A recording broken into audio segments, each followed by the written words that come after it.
Olá, boa tarde a todos. Sou membro da Loja Teosófica Estrela do Norte e estamos aqui para mais uma palestra.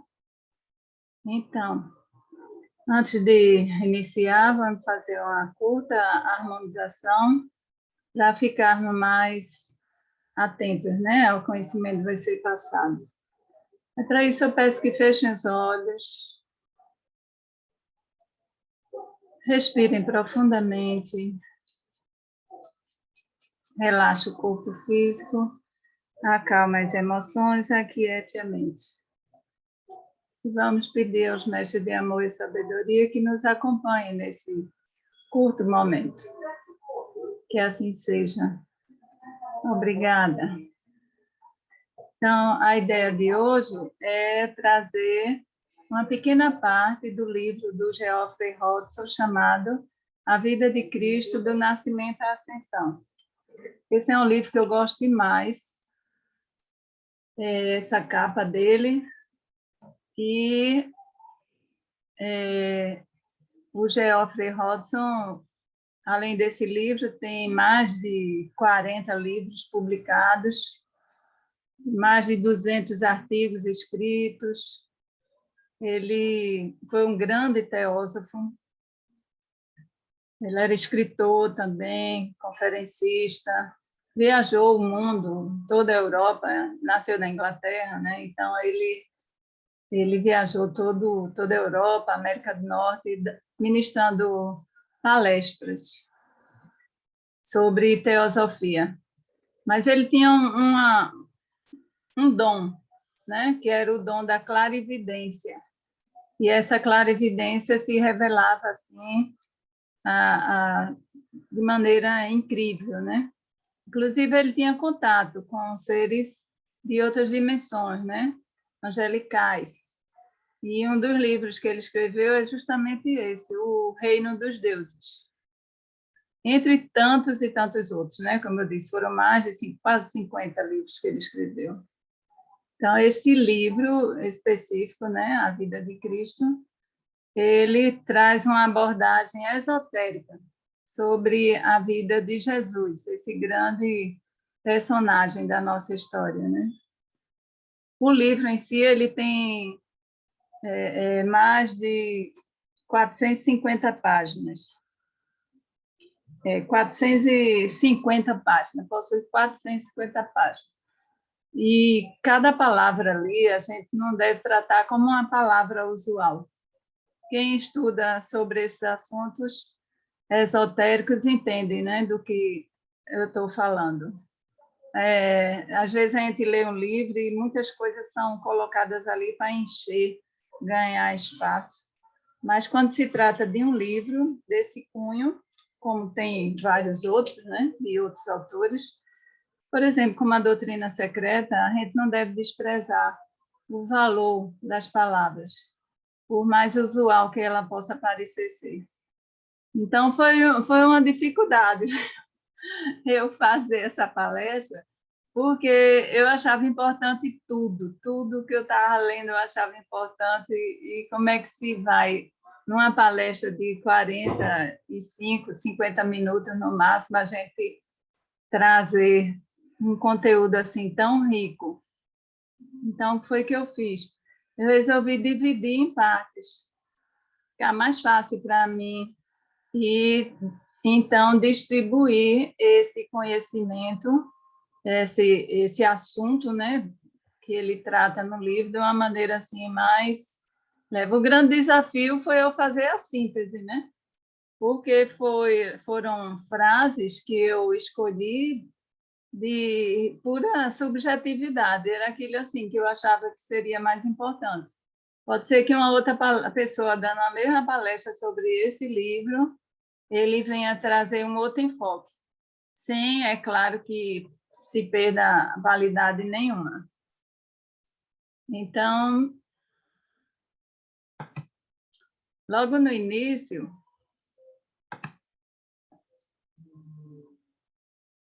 o Geoffrey, ele mostra bem que houve uma ressurgência da religião sabedoria em amplitude mundial, que ocorreu entre os anos 700 anos antes de Cristo e 300 depois de Cristo. Nesse período nasceram pessoas que são conhecidas no mundo todo e que contribuíram muito para o enriquecimento, né, do conhecimento e trazer muitas verdades. Na China, por exemplo, foi Lao Tse e Confúcio. Na Índia, o Senhor Buda e Sankaracharya. Na Pérsia, Zoroastro, Pitágoras, Sócrates, Platão, Aristóteles. Na Grécia, entre outros, né? Amônio Sacas, Plotino, também, dentre outros neoplatônicos, no Egito, Alexandria, mais especificamente. A esses podem ser agregados judeus, mas aqueles judeus que estudaram o judaísmo esotérico, que é a Cabala, o Cabalá, né? E também os gnósticos, Valentim, Basílio e Marcion. Então, imaginem essa época aí, com esses seres iluminados, né? Trazendo assim tanto conhecimento, tantas verdades, e demonstrando, através da sua vida, das suas virtudes, todo esse conhecimento que eles traziam. Então, essas e outras correntes contemporâneas do pensamento e da cultura, elas foram absorvidas pelo cristianismo nascente. Essa síntese foi iluminada e potencializada pela presença de Jesus, o Cristo, e mais tarde pelo culto ao mesmo, como centro de vida e fonte de inspiração pessoal. Ele foi considerado o fundador espiritual da nova fé. E essa nova fé aí está aspiada porque em documentos, vários documentos, já existem relatos de instruções dadas por outros grandes mestres, onde essas verdades que Jesus trouxe já existiam. Santo Agostinho mesmo, ele retrata isso, que já existia, né? Não com o nome de cristianismo, né? Porque isso veio, esse novo nome foi depois com a vinda de Jesus, mas já existia na essência esse conhecimento e que ele era repassado, né? E ele, como ele era da Igreja Católica Liberal, o Geoffrey Hodgson, né? Sacerdote, inclusive, ele era um grande estudioso da Bíblia. E ele considera a Bíblia como pertencendo a uma literatura especial, única, referida como a linguagem sagrada da alegoria e do símbolo. E o conhecimento da linguagem simbólica, dos seus propósitos, dos métodos e dos símbolos clássicos, além da habilidade de analisar e interpretar metáforas históricas, são necessários para abrir o cofre da sabedoria oculta, que é a própria Bíblia Sagrada. Então, se você não souber fazer essas interpretações da linguagem simbólica, do propósito, das narrativas, das histórias, das parábolas, então, e levar tudo ao pé da letra, então você vai perder muito e vai considerar até a Bíblia como uma fonte assim de conhecimentos e ensinamentos estapafúrdios, sem sentido, uma agressão à verdadeira razão, à lógica e tudo mais. Mas quem tiver essa habilidade de analisar, vai, então, perceber que a Bíblia é esse cofre da sabedoria oculta, né? Lá nos antigos relatos do Gênesis, sobre a criação, sobre Adão e Eva e a queda do homem, contém verdades de natureza religiosa, que não dependem para sua validade de confirmação histórica ou científica. Tais relatos, eles expressam verdades de natureza eterna. São mitos, ensinando verdades espirituais por meio de alegorias. Então, se o pessoal, principalmente arqueólogos, historiadores, querem encontrar as pegadas de Cristo, podemos dizer assim, e relíquias, a tumba, onde foi que ele foi realmente sepultado e tudo mais, e também encontrar em escritos de historiadores daquela época registros que confirmam o que está escrito na Bíblia, Então, o reverendo Woods, ele diz assim, não há necessidade, não, de validar ter confirmação histórica nem confirmação científica. O que importa é essa natureza eterna de tudo aquilo que está sendo retratado. No Zohar, no terceiro, ai do homem que vê tão somente exposições de palavras usuais. As narrativas são apenas as vestimentas da verdade. E, infelizmente, é o que acontece muito. Quando a gente até frequenta algum templo, a igreja, tudo é ensinado assim, na maioria das vezes, ao pé da letra, né? Então, incluir toda a verdade na linguagem escrita, expressar os maiores mistérios ocultos em um estilo abstrato, não só seria desnecessário, perigoso e sacrílego, mas também impossível. Há verdades de uma ordem sutil, sintética e divina, que a linguagem humana é incapaz de expressar em toda a sua inviolada inteireza. Aí somente a música pode algumas vezes fazer a alma senti-las. Apenas o êxtase pode mostrá-las em visão total. E somente o simbolismo esotérico pode revelá-las ao espírito de um modo concreto. Então, tem um escritor inglês que ele fala sobre essa sabedoria, né? Que ele faz uma analogia bem interessante com o ovo, né?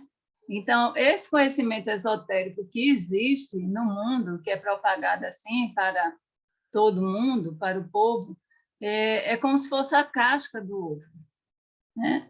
A casca protege a clara e a gema do ovo. A gema é na gema onde está toda a potencialidade do futuro ser que vem. Né? Seria, portanto, o conhecimento esotérico com S. A casca seria os princípios exotéricos e a gema seria os princípios esotéricos, né? Internos. Mas e aí, o que seria a clara? Então, a clara seria todo esse conhecimento arcano, que é trazido através dos grandes instrutores das religiões e que serve de alimento para a alma.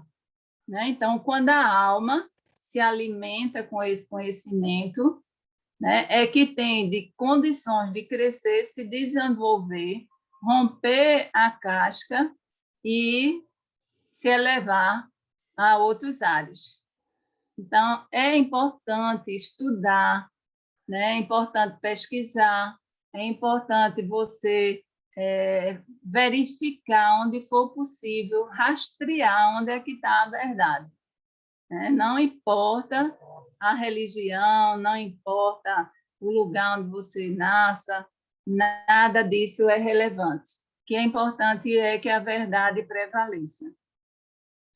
Então, o Geoffrey Hodgson, ele considera que os evangelhos, o Novo Testamento, né? Estamos falando mais agora do Novo Testamento, eles foram escritos por homens profundamente iluminados, cujos propósitos foram menos os de escrever biografias do grande personagem histórico do que os de revelar, sob os véus da alegoria e da simbologia, verdades que são eternas.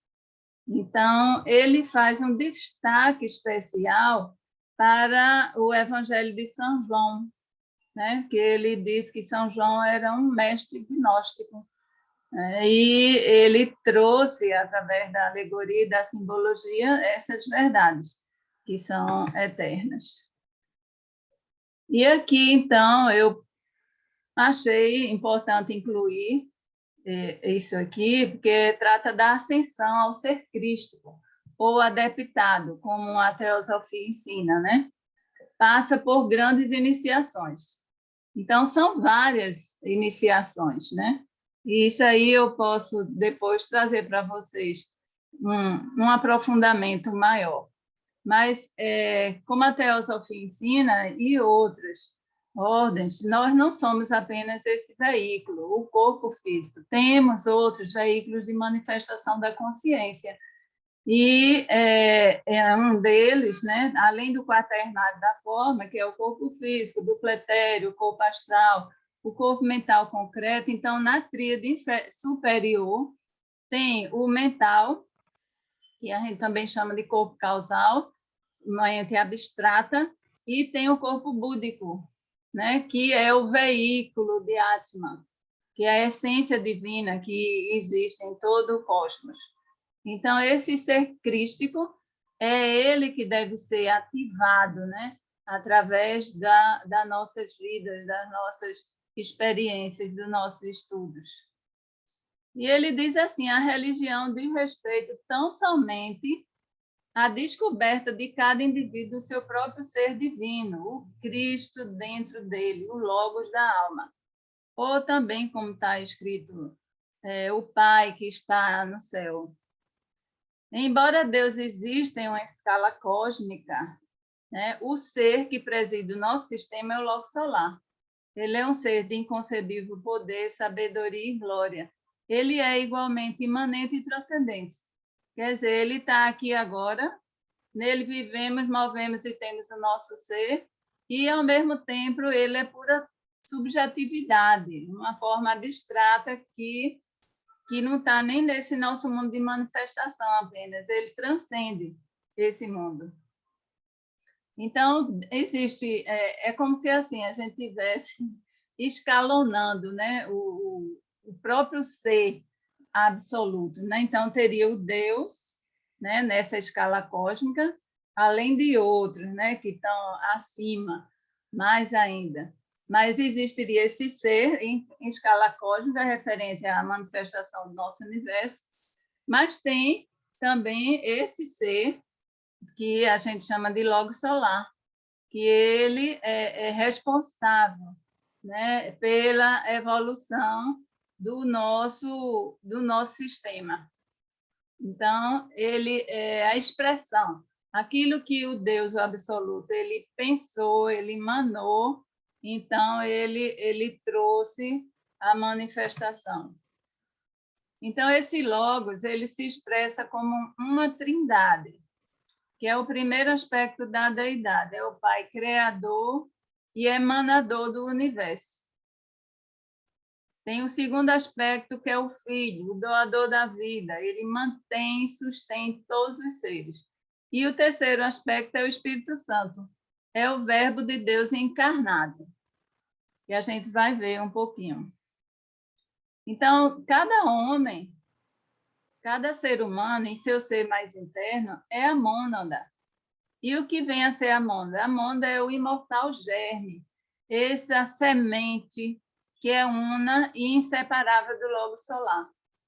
É como que assim, a gente fosse um átomo, né, desse ser.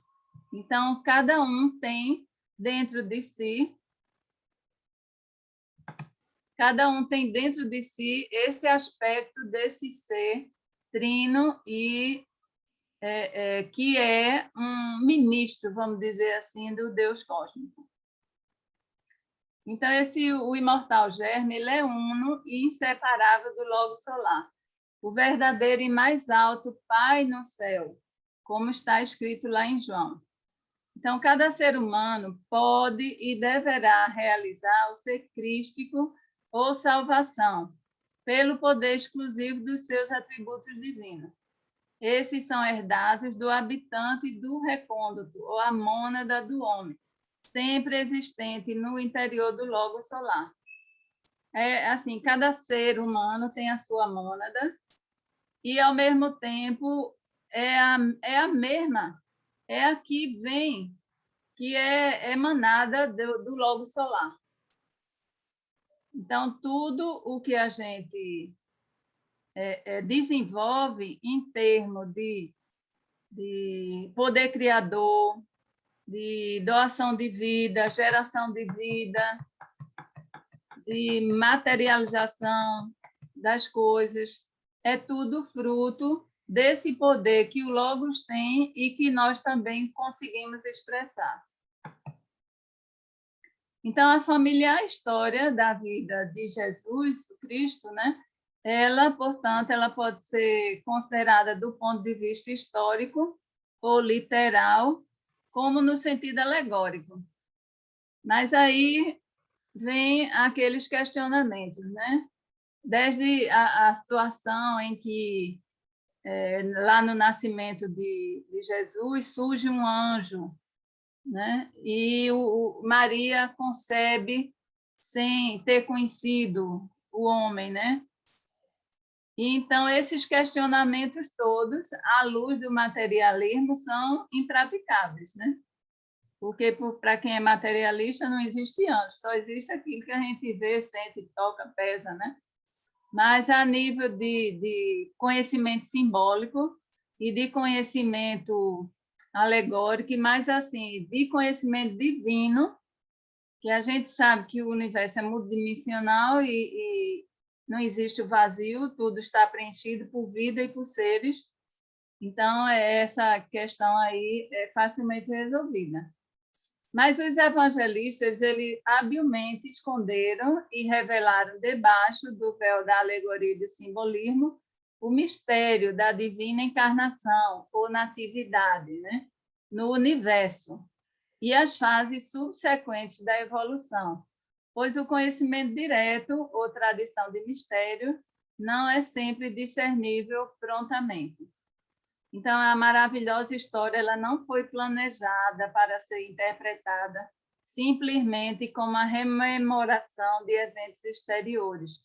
Ela deve ser vista também como revelação do divino, por trás das manifestações do homem mortal e material subdesenvolvido. Então, os evangelistas, e como eu disse, principalmente São João. Então, São João ele foi um gnóstico e lá no início já do seu evangelho ele trata a vinda de Jesus assim como essa manifestação de um poder superior da divina encarnação dos seres por debaixo então dessa alegoria. Então, o relato... Então, fazendo uma síntese, eu acho até que eu nem devia ter colocado essa frase. O relato total é simplesmente, ele faz uma síntese aqui de tudo. É um registro das experiências do espírito na matéria, da mônada no homem, da escapada de ambos da matéria e de suas garras mortais, de volta à liberdade, que é o estado natural do espírito e da mônada no mundo da realidade divina. Então, ele sintetizou aqui tudo. E Jesus ele foi um ser, né, de estatura espiritual elevadíssima e ele corporificou, né, essa simbologia toda, ao passar também por diversas iniciações.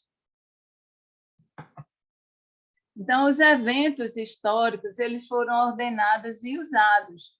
Muitos ocorreram de fato, outros foram adicionados para que o grande drama da vida cósmica e humana fosse alegoricamente composto e relatado. Então, a gente encontra na Bíblia, né, no Novo Testamento, 4 sentidos eternos dos eventos relatados, além do sentido histórico e temporal.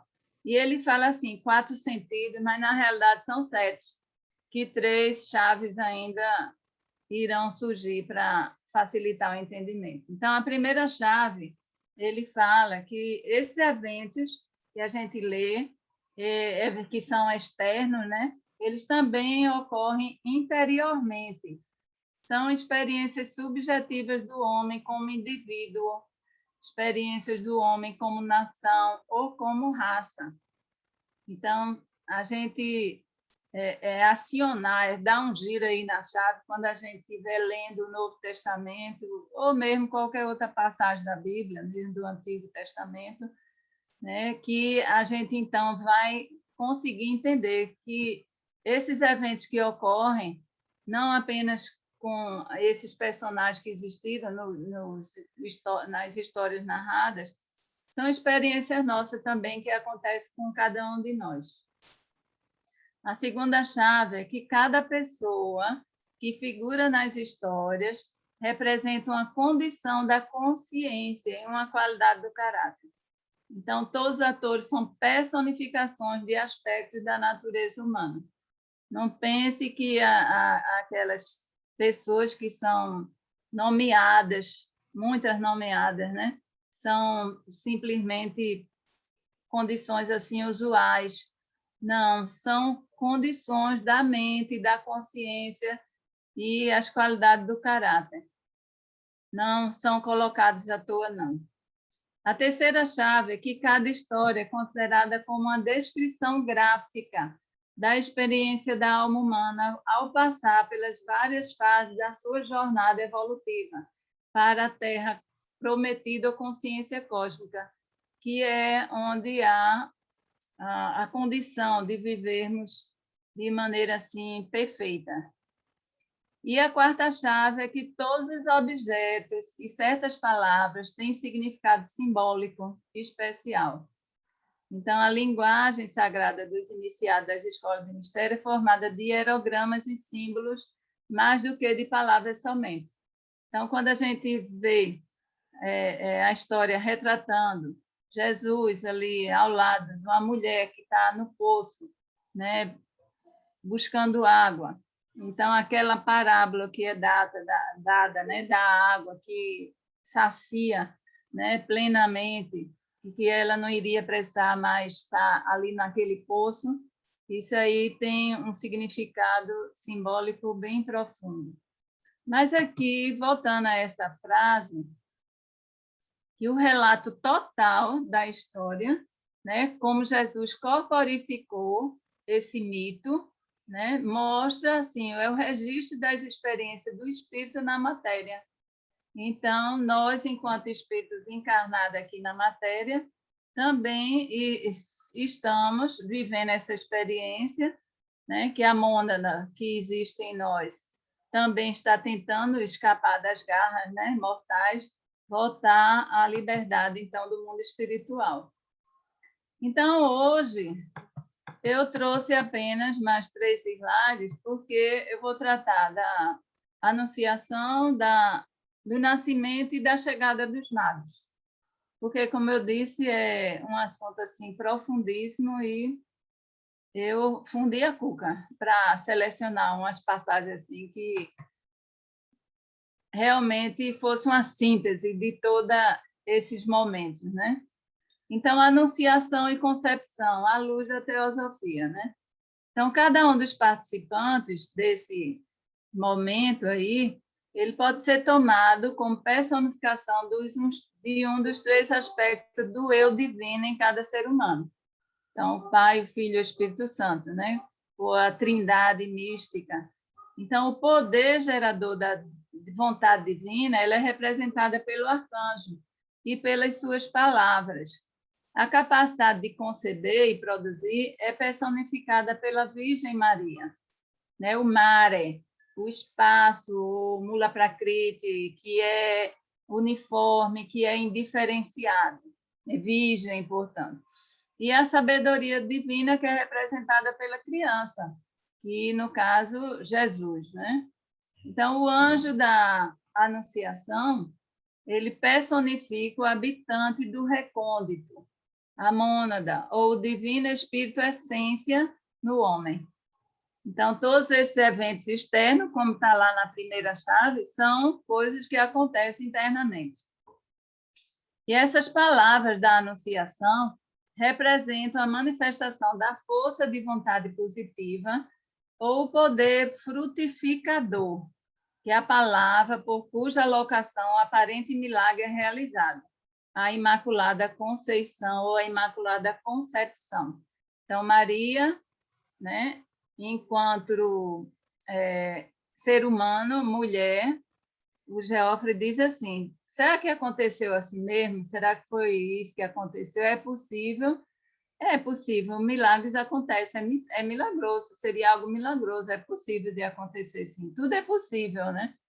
Mas, em termos de simbologia, o que ele considera é que a Virgem Maria seria representante dessa matéria essencial, indiferenciada, e que o anjo, ao anunciar, e a sua palavra, tendo poder frutificador, foi quem teve a capacidade de engendrar nesse ser a figura, né, do espírito que viria a seguir. E o nascimento? Então, tem a interpretação cosmogônica, é o espírito criador, ou o Espírito Santo, e o espaço virgem, a Virgem Maria, eles se unem para produzir um filho. No caso do humano, Jesus Cristo, mas que, em termos cosmogônicos, representa o universo que foi recém-emanado e sua força vitalizadora interior que tudo preserva. Então, a mente universal, ela empreende a tarefa de modelar e aprimorar as formas do universo e de dirigir os processos involucionário e evolucionário. Então, a gente está vendo que tudo vem de um plano mais alto, de um plano mais elevado. E esse processo de anunciar, de gestar, de nascer, faz parte desse ciclo involucionário. Involucionário não quer dizer negativo, atrasado, regressivo, não. É involução, assim, a descida, o descenso dessa força, desse poder na matéria. E depois, então, que chega ao ponto de flexão, aí então começa o processo evolucionário. Então, essas fases aqui que eu estou trazendo fazem parte do processo involucionário. Já em termos de evolução puramente humana, a faculdade de intuição espiritual, que jaz inativa dentro da vestimenta da alma por todo o período em que o corpo físico, as emoções e a mente analítica do homem estão evoluindo. Então, esse nascimento dessa luz, desse ser crístico, é essa faculdade da intuição espiritual que ela vai ser desperta ou ativada em determinado momento, em conformidade com a evolução do corpo físico e da mente do homem também. Então, o germe ainda não fertilizado da intuição espiritual, ele é frutificado pela ação do espírito no recôndito da mente abstrata virgem. Ele é concebido e mais tarde nascido. Então, o fruto dessa interação, que é o poder recém-nascido da intuição espiritual, o Cristo no homem, tem sido denominado pelos místicos como o Natal da alma. Se quiserem fazer alguma pergunta, podem abrir o microfone. E aqui, para encerrar, então, eu trago essa parte aqui que representa a chegada dos magos. Quando a gente pensa em magos, a gente pensa em mágicos, né? Mas também são homens assim de grande conhecimento, né? E muitos poderes. E a natividade representa esse processo de despertar o poder ativo da natureza crística no homem. Esse estágio extremamente importante na evolução do eu espiritual, ele é assistida por inteligências altamente evoluídas. E o Geoffrey Roth tem um momento lá que ele fala assim, que um ser com a estatura espiritual como a de Jesus, né? Ela é acompanhada, ela é como que protegida para que não ocorram abortos, né, ocultos, né, que a pessoa consiga desempenhar ali a sua vida, a sua missão da forma mais elevada possível. Então, além dos pais, né, que são os principais, pessoas que vão proteger, que vão abençoar ali o recém-nascido, existem também outros seres que acompanham. E a estrela, que atrai a atenção dos magos e os guias para a cena da natividade, representa o poder espiritual adicional e a luz que brilha na alma avançada em seu progresso à perfeição. Então, essa estrela, né, seria como fosse a própria luz que emana desse ser, a aura, né? Então, esses magos, eles tiveram condições parapsíquicas de perceber que existia um ser que estava encarnando, e a luz própria desse ser se viu como se fosse a estrela, né, que os guiou. Então, esses homens sábios, os magos vindos de longe, que são ministros do logo solar, auxiliam a criança, rodeiam o recém-nascido com seu poder protetor e, por meio de imponente cerimonial, invocam a ajuda divina e angélica para ele. Então, mesmo que esse encontro dos reis magos tenha se dado numa ocasião que foi um período de tempo curto, mas assim, o importante é que eles, através de um cerimonial, fizeram essa invocação e trouxeram ajuda divina e angélica para acompanhar Jesus em sua missão. E ele coloca também assim: as qualidades mais elevadas da natureza humana, quando encontradas, são reconhecidas e adoradas. Então, o fato dos magos estarem aqui ajoelhados representa isso, que é algo assim tão sublime, alguém chegar à sua essência crística plenamente desenvolvida, que esse ato de não apenas reconhecer, mas de adorar, não é algo imposto, não.